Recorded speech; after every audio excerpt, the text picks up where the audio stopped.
السلام علیکم ورحمۃ اللہ وبرکاتہ۔ بسم اللہ الرحمن الرحیم۔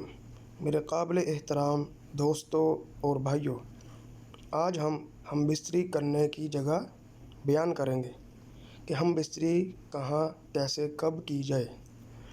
ہم بستری کرنے کی جگہ، ہم بستری جہاں تک ہو سکے انتہائی پوشیدہ مقام پر ہو اور اس جگہ ہو کہ جہاں پر چھت بھی ہو اور اس جگہ پر کسی اور کے آنے اور جانے کا اندیشہ بھی نہ ہو، اور وہاں کوئی ایسا بچہ بھی نہ ہو جو عورت کے امور یعنی عورت کے جسم کے اعضاء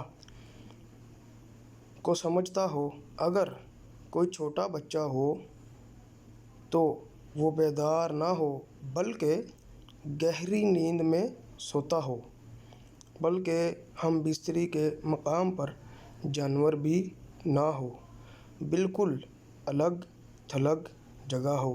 اور حضور صلی اللہ علیہ وآلہ وسلم نے ارشاد فرمایا، جس کا مفہوم ہے کہ جو شخص عورت کے پیچھے کے مقام میں صحبت کرے یعنی پیچھے والا، تو وہ ملعون اور مردود ہے، یعنی بہت بڑا گناہ ہے۔